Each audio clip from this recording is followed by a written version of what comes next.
Everyone, welcome. Thank you. Thank you, Laura, for the introduction. Thank you, the Friday Institute, for having me. Really excited to talk to you all about some work that I've been very passionate about for a couple years now. So I'm going to share my screen. Here we are. And I'm also going to bring up the chat just to make sure that I can keep tabs on that. So welcome again. Let me slideshow. Let's start this slideshow.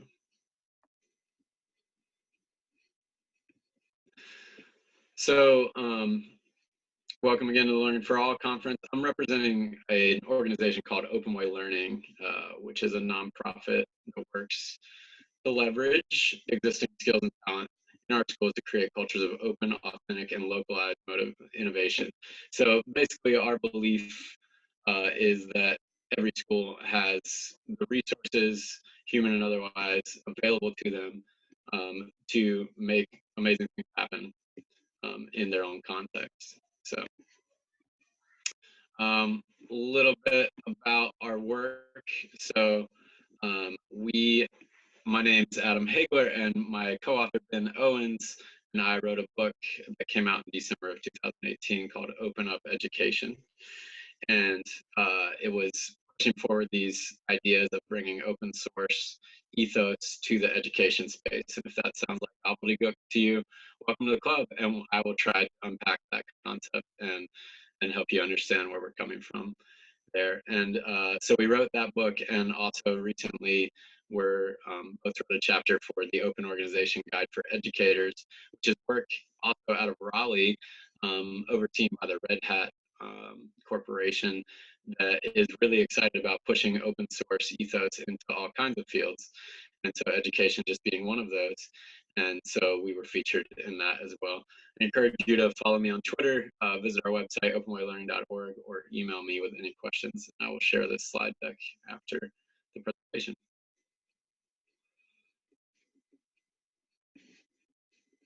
So goals for the webinar is to look at why we want to shift from a factory model to a culture of innovation, because our schools, as many of us know, were founded to be really good places to create widgets for factories. And we argue that the economy has moved far beyond that at this point, and we need to be, as educators, on the cutting edge of innovation at all times. And so we believe that distributing leadership and doing the other things that we outline in the Open Way Learning model will help us do that more effectively.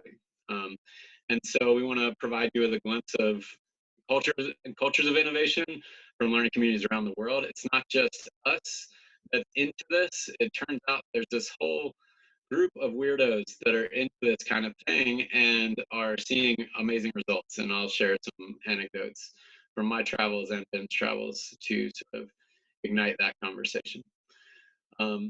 So discussing the principles of the open source movement as a possible catalyst for positive change. Again, Open Way Learning was founded in this ethos of open source software, and looking at how we apply the principles that have made some of the most powerful softwares on the planet in the education space. And so that's what this discussion will be partly about. And we want to introduce this not just as an abstraction, but as a way to build your culture of innovation in your current context, whether that's a school, nonprofit organization, or otherwise. So in terms of street credibility, in case we just come across as people that are disconnected, I'm actually a classroom teacher going back to school tomorrow after an extended break due to foul weather. So this is my school's website, Tri-County Early College. And my students, actually, I run an elective that manages this website, so I encourage you to check out tricountyearlycollege.org. It has all of our projects on it, and it's just a fantastic resource for anybody interested in the type of work we do as a school. And it's where the Open Way Learning model came from, is Tri-County Early College. So, so you're encouraged to check that out if anything I say intrigued you. We are part of the Global Schools Alliance, which is a group of about 15 schools from around the world that are considered some of the most innovative schools on the planet. I was recently represented our school in a conference in New Zealand for that alliance, and was just blown away by the other folks there, and really proud to be part of that network. Also part of Education Reimagined, which is a fantastic network to check out as well. There's some really cool schools that are a part of that that might excite you as well. The ISN is the Innovative Schools Network, also a part of that. Formerly a part of and recognized as a School of Innovation and Excellence by the North Carolina New Schools. I don't know if any of you are familiar with them or have been a part of that network in the past. I imagine there's some new schoolers in the audience.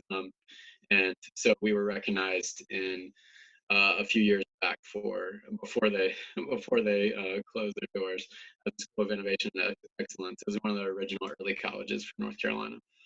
We've been featured in EdNC, as you can see in the article down on the bottom left. We were in the top 50 XQ super schools out of 3,000 applicants, and did a sizable redesign of our model during that time. We're also a member of Teacher Powered Schools, which is a network that celebrates distributed leadership and teacher leadership. And then finally, Ben Owens, my co-author and partner in crime, has become a part of the next initiative at Northeastern. So just to give you some background on who we're operating with and where we come from. So this is some pictures of what our students are involved in on a daily basis. The early colleges are known for basically providing an associate's degree along with a high school diploma. And so that's a picture of our students in the center graduating from college 2 weeks before they receive their high school diploma. So that in and of itself is a very innovative structure, but our school tries to push the envelope in many different ways. And most of what you're seeing here is our emphasis on project-based learning, hands-on learning, experiential learning, which you can see evidence of in many of these photos, including this one up here, which was an award-winning design of a Gravity Games car that our students worked on, won a Google competition. This catapult in the left side. Can you all see my mouse hovering? If you can throw something in the chat if you can. Yes, okay, great. So the catapult, students were in a pumpkin chunking contest, and they designed a catapult, built it all themselves, and actually beat a bunch of people that apparently think like pumpkin chunking is life for some people. And so this team of all girls who prided themselves on that fact ended up showing up and beating a lot of people who do this and think about this hobby all the time. So those are just to name a couple of the stories that are embedded in this variety of photos. So a little bit about me and why this type of work matters to me. I was a complete slacker in high school, yeah, who doesn't love chunking pumpkins? Thank you, Jamie. I was a complete slacker in high school, and I understand some people go into teaching because they had such a great experience, and I'm one of those other people, the reformer that comes in because we didn't have an awesome experience. And so I was an underachiever, definitely capable of a lot more than I ever showed in high school. And then I ended up taking 2 gap years and traveling the world. I spent time in New Zealand and Costa Rica and various other places during that year, and just realized how exciting it was to go from learning Spanish in a classroom to standing in front of a classroom and trying to teach second graders in Spanish and not knowing the language. And so all of a sudden my Spanish skills, after 4 years of not really showing up in 4 years of high school Spanish, I could speak Spanish after 3 months. And so I was really intrigued by the incredible learning that could happen when learning was authentic and experiential. I didn't know those terms at that point. I couldn't put words to it. I just knew something was welling up in me that was really exciting. And then I attended Evergreen State College in Washington State, and the whole notion of the college that it's built on is project-based learning. And in fact, it was one of the models that led to the founding of High Tech High. And so I was privileged enough to attend there for 4 years and do multiple projects, and ended up studying science and doing these very intensive research projects that actually made science interesting to me for the first time, because high school science was not interesting to me at all. And so I left university thinking, I want to bring this to the masses. Why did this not happen for me earlier? Why did I have to wait to get to college to all of a sudden get ignited and feel like my learning meant something? And so after years of living in various places, traveling to different countries, I decided I sort of wanted to bring those experiences into a classroom. And so this classroom teaching thing that I'm doing now is actually my 15th job in education, not because I was fired, but because I was working contract jobs, doing outdoor and international education, and just watched students transform in front of my eyes.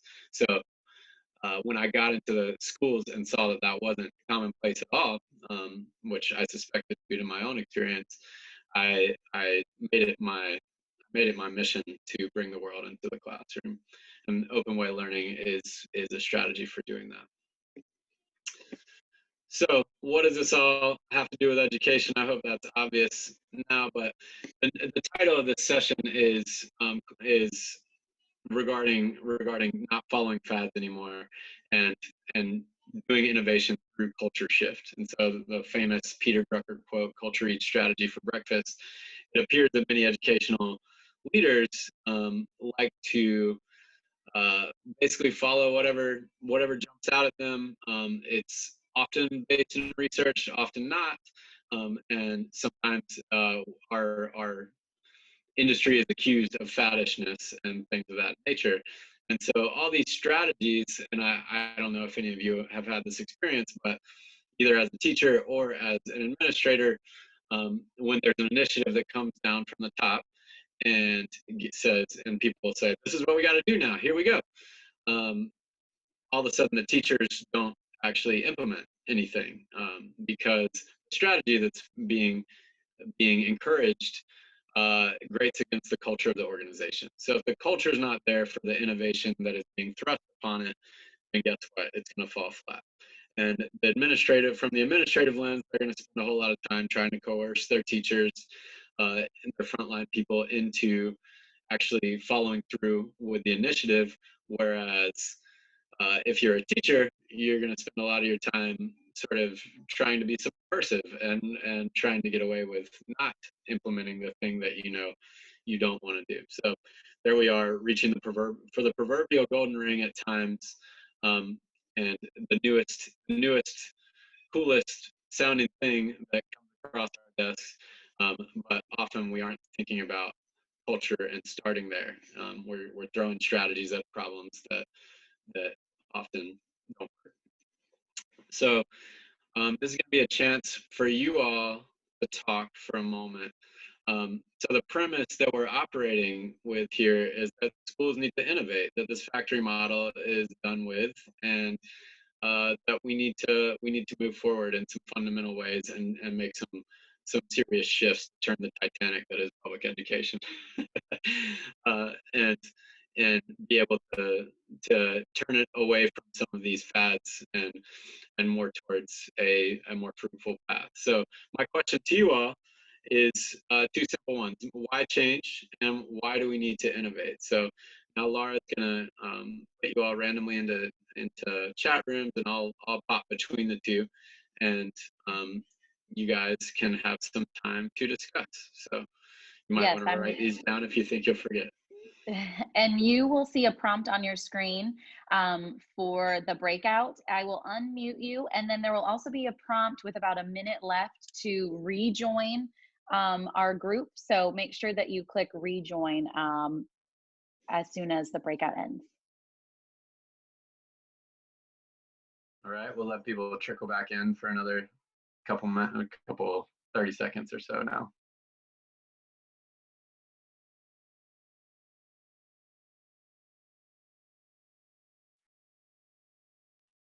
feel free in We're all the back. meantime, you can add some ideas. Whatever came out of your session, you're welcome to throw into the chat box, and I'll use that to sort of narrow my focus a little more as well to make it relevant for everyone, because I heard inauthenticity is one of the issues that people are running into. So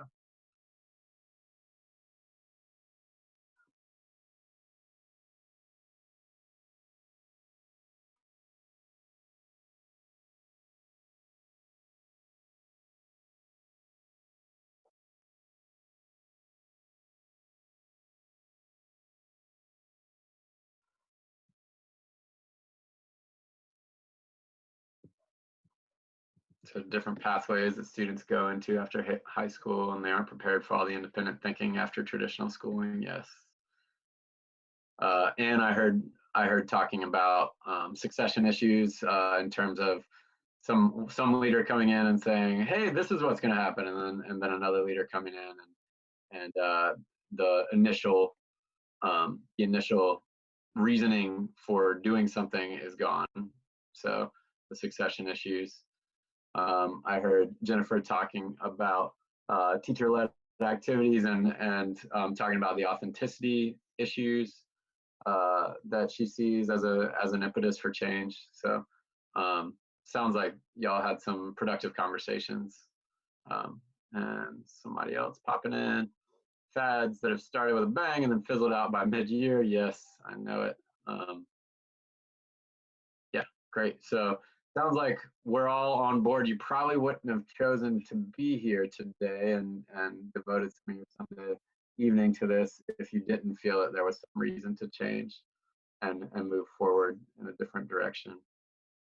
So one of the reasons we bring out in the book is that the fourth industrial revolution is currently going on, with the first being the initial industrial revolution, obviously. And then as we move with Henry Ford to the assembly line, that's the second.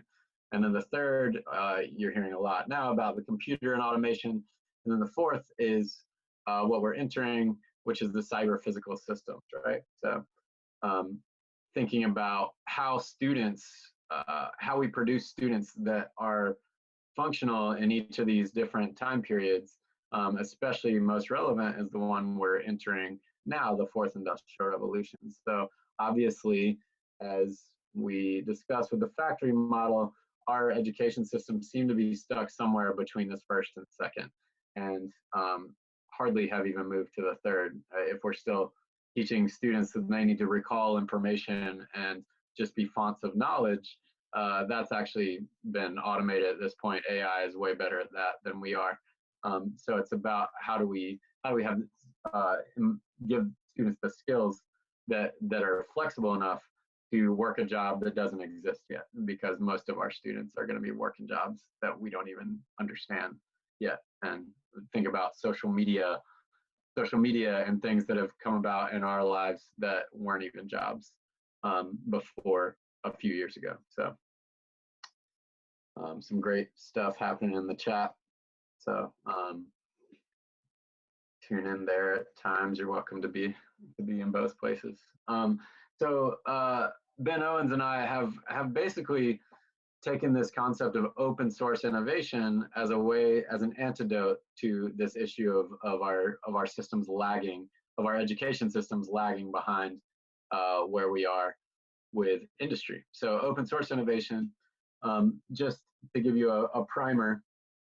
So open source is sort of a geeky term that mostly programmers use, but the code is open. So software is written with code, and in the open source paradigm, like programs like Linux, the code is open, available at no cost, and bugs are rapidly fixed by the community. So it seems counterintuitive, but many of the Silicon Valley and technology companies are moving their code to open source, which seems like counterintuitive, because wouldn't they want to keep all their own code proprietary and own it so that they can make money off it? But what they found is that the open source ethos and having thousands or hundreds of thousands of people around the globe that are looking at your code and fixing the bugs and innovating on it has a lot of advantages, as opposed to closed source where the code is closed, you must pay for a license and you must wait for the vendor to release patches. Open source coders are patching their own, they're patching their own software and re-releasing it to their community constantly. So maybe this sounds like a totally different paradigm, but maybe you can start to see some of the connections to the education space. So we use the concept of the open source way, which has been boiled down by the Red Hat folks at opensource.com as the open exchange of information, crowdsourcing, which is just collecting ideas from a large group of people, meritocracy, which is the notion that the best idea gets heard no matter where it comes from, even if it comes from down on the floor of a factory. Those are the people often you need to listen to first to work out the bugs in your system, right? So why aren't we talking to students, and why aren't we talking to teachers primarily as the people that are going to solve the problems? And then lastly, community is a big part of it. And so principles of an open organization. So the CEO of Red Hat, which you've heard me talk about again, Jim Whitehurst, wrote a book called The Open Organization, where he talks about transparency, community, inclusivity, adaptability, and collaboration being the hallmarks of an open organization. So here we are with Jim Whitehurst applying the concepts of a software coding thing to an organization. So this is definitely where the rubber hits the road in terms of education. How can we make our educational organizations embody those five principles? And so our big question was, could these principles catalyze positive change in an education system that has resisted fundamental change for over 100 years? We hope that it's a resounding yes from all of you at the end of this session, that you feel compelled by applying some of these principles in your concept. So Ben and I have traveled to a variety of places, Ben more than I, because he's a full-time consultant now. And so he's traveled all over the country and various international locales now to sort of verify that these things here are happening in those places. And I'll show you what our version of it as well soon. So he just sort of traveled around to all these different schools that are known as some of the best in the world, especially this California tour, and featured High Tech High and various other schools that are seen as some of the top. You've got ours in North Carolina here, that's part of the Global Schools Alliance. You've got Wildland School, Avalon School. There's a hotbed of really cool teacher-powered schools up in Minnesota. Boston Day and Evening Academy, which is what New Schools based a lot of their early college model off of some of their pedagogy. And then you've got some really cool examples down in New Zealand and Australia. And then this one over in Cambodia that Ben actually got to visit last year, and I spent a lot of time with the founder of, called Haigler Learning Academy.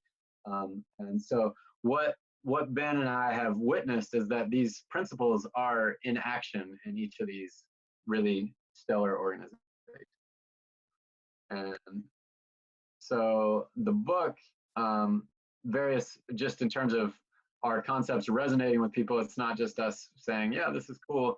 There's a variety of other people, and these are just a few testimonials of folks that are highly qualified educators, lifelong educators that have been working in various capacities, saying that, oh my goodness, this really is a framework that's valuable and that we've seen echoes of in our success in our fields. And so the concepts that we sort of brought over from open source and sort of applied to education are the open way learning ingredients, if you will.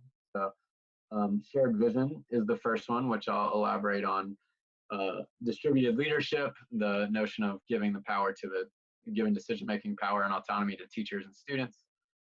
Collaboration, which is getting out of the epidemic of isolation that so many American teachers face. Free knowledge, which is sort of the transparency concept, which is giving our resources to others and sharing our learning widely as educators, but also giving your students a public audience. And then innovation is the ultimate sort of goal that we're working on here. So this is just a question, and you can respond in the chat box. Does your school or organization have a living mission and vision? And living meaning every day, every person can articulate that vision. The students can echo that vision. Everybody in the organization sees where the school is headed. So do you feel that your organization is a mission-driven and vision-driven organization? Almost no. Cool. So Jamie's done some work on that. That's great.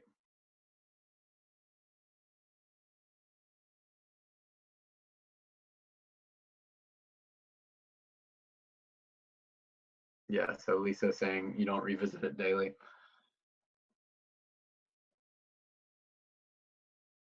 Yeah. Nice. Great. So it sounds like we have a smattering of experiences there along the spectrum of, yeah, I know it, but we don't use it, to we've been working hard on this and we all know it.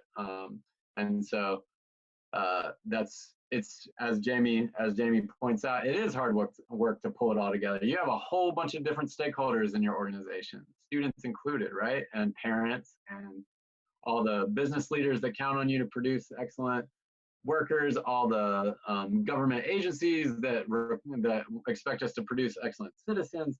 I mean, there's a variety of people that are pressuring us to have really excellent results in our work. And so getting all those people around the table and coming to a consensus is a real challenge. So if you're not living that mission and vision on a daily basis, this is the first place to start. This is, and you'll read this in any education leadership or any leadership book, period, right? I mean, this isn't new news, but the living mission and vision, if you don't start there, distributing leadership, for instance, isn't going to work very well.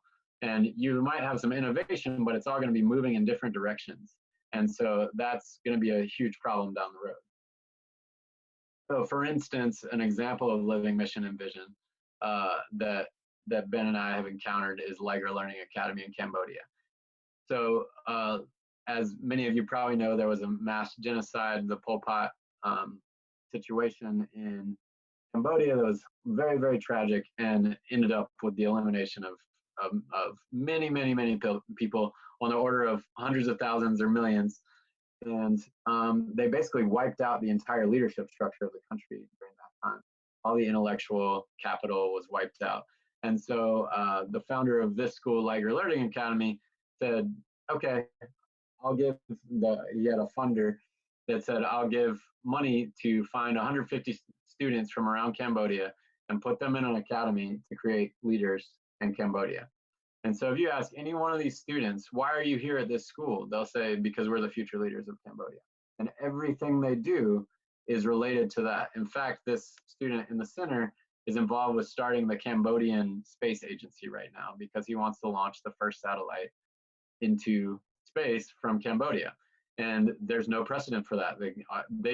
So these high school students are meeting with government agencies to basically write laws and write policy to be able to do this. And so he's working video conferencing regularly with scientists out of California and NASA, and attempting to be the first to do this. Here they're also documenting petroglyphs, and they've written several books. The Haigler students have written several books, some of which have been read by more than 1 million people in Cambodia. They write textbooks that don't exist for Cambodia, and then they distribute them widely. They raise money, tens of thousands of dollars, to then distribute them to the schools in Cambodia because the students don't have textbooks on many things like geography of Cambodia.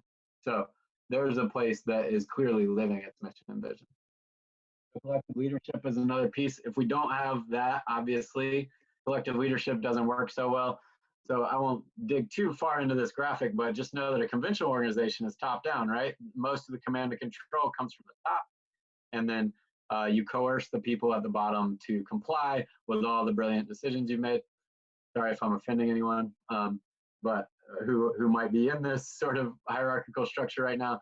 We contend that it can be very helpful to go from the bottom up, where the people on the bottom the hierarchy, of the traditional hierarchy, which in schools would be the teachers and students, are driven by purpose and passion and are highly engaged. And they are making decisions and throwing ideas up to the top.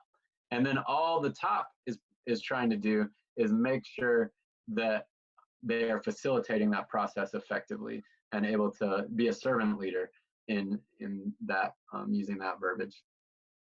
And so some of the results of collective leadership are Daniel Pink's drive. Motivation is no longer about carrots and sticks for this economy. It's about autonomy, mastery, and purpose. And so if you allow your teachers, if you are in a system that allows you to pursue autonomy, meaning you have control over what you're doing. And that's what teacher-powered schools are all about. They outline 14 different autonomies that schools can give to teachers that result in amazing student-centered learning. So autonomy is a great place to start. Purpose. They feel purposeful in their work. They're not, nobody else is deriving the purpose for them. They aren't working on somebody else's mission. They're part and parcel to that mission and have helped develop it. So, and then finally, mastery, being able to pursue excellence. And so when you do this, you get Motivation 3.0, which really helps with teacher retention. I've talked to many schools that do teacher-powered frameworks that haven't had an opening for 5 years. And so teacher retention is a big issue, and this is one way to keep people engaged. A cultural collaboration is huge for open way learning. This should be the primary culture we're working with. And so some questions to think about. Is authentic collaboration a cultural priority for your school, or are you isolated? And is being that one teacher that has your one innovative thing going the main focus? Are you using norms, standards, and protocols to improve efficiency of your PLCs? I know a lot of us roll our eyes when PLCs are mentioned, but they can be extremely effective as long as they are structured. And so we suggest learning forward standards to look at those, and we suggest school reform initiative protocols to kickstart your PLC if it's lagging. And then student collaboration and default expectation. My students are collaborating every single day. There's rarely, and in fact, they bellyache about it. But I say, you know what, the number one thing employers want from you is collaboration, the ability to work together with people who don't think like you. And so are students collaborating daily? We suggest that they need to be. So in terms of free knowledge, which is the next piece, so we've got shared mission and vision, collective leadership, collaboration, and then free and open exchange of ideas and resources is the next one. So we find that part of the open source movement is people sharing their work with each other. And so that's so rare in schools, isn't it? It's funny, people hoard their resources at times and they don't share. And when we do share, we just accelerate the pace of innovation. If I've got something cool happening in my room, I should totally be sharing that on the internet, on Twitter. I should be blogging about it. I should be on Share Your Learning. I should put it on OER comments.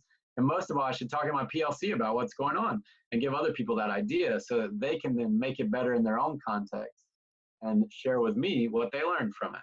And so I've had this numerous times. I've put all my projects on my website and my personal website, as well as TriCountyEarlyCollege.org. And I've had various teachers comment on what went well, what didn't go well with implementing my projects in their classroom. So I think if we can move in that direction, that's fantastic. And also importantly, students do amazingly well when you give them a public audience. If they're writing a paper just for their English teacher, they don't care. They're going to make a lot of mistakes. But when they're writing a social media post and people give them immediate feedback on their grammar, they might actually care about grammar rules. And if they're blogging about what they find, they could start a conversation that could just ignite further learning for them. And some questions like, who's telling your story right now? Are your students telling your story about your school, or is the community telling your story for you in a negative way? By pushing out and freeing knowledge and sharing what's going on, your students can start to tell your stories, and so can your teachers. And so who's the primary audience for work? We think that public audience is a very powerful motivator for students, and it's embedded in project-based learning and other models that have seen this notion of authenticity bringing an amazing amount of engagement for students. So open innovation is what comes of these things. So if you have these things in place, shared vision, collaboration, distributed leadership, and the free and open exchange of knowledge, innovation is what happens. And it's systemic and inclusive. The whole school is doing it. They're working on it together. And then it is adapted to what your context is, rather than having some initiative that came from somewhere else that doesn't make sense for you.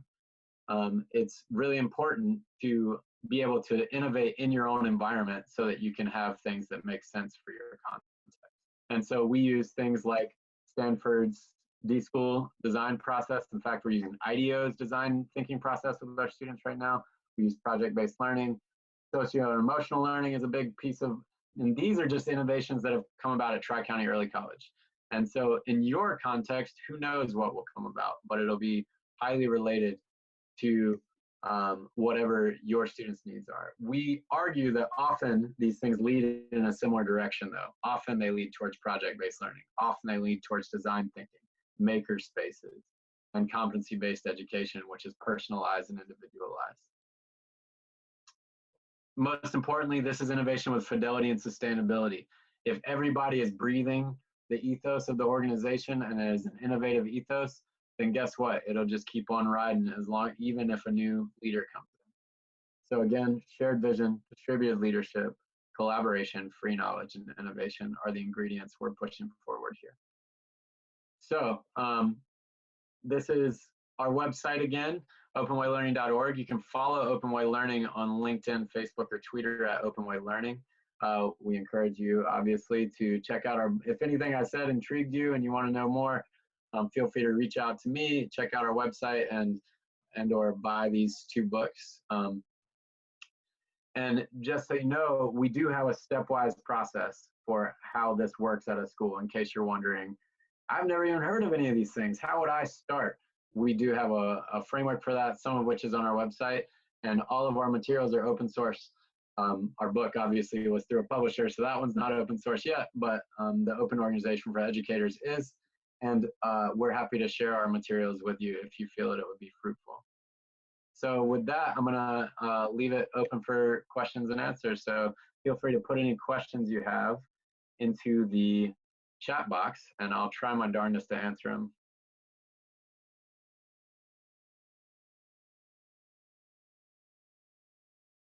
Absolutely.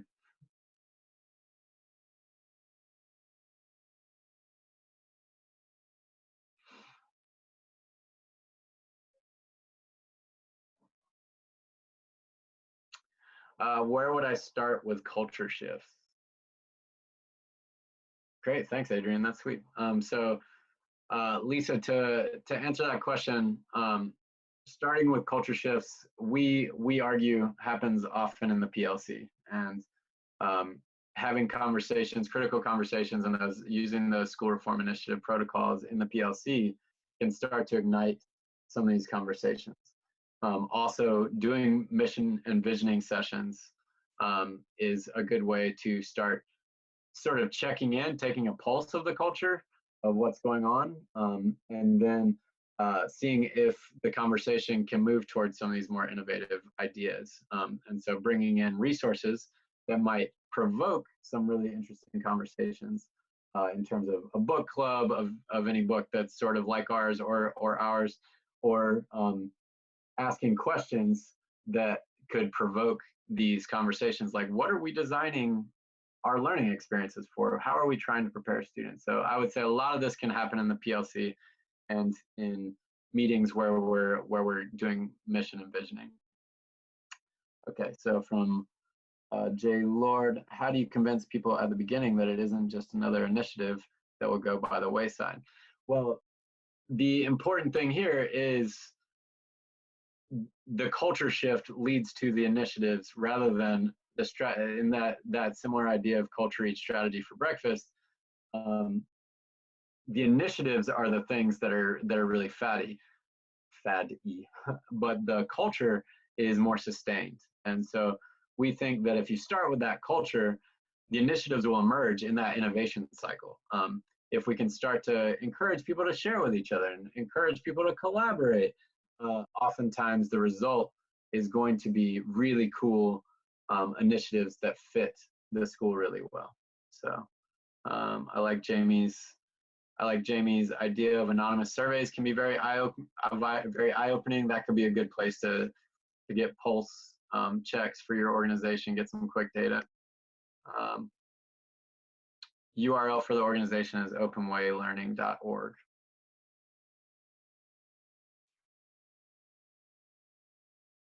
And yeah, thanks, Laura. Beat me to it.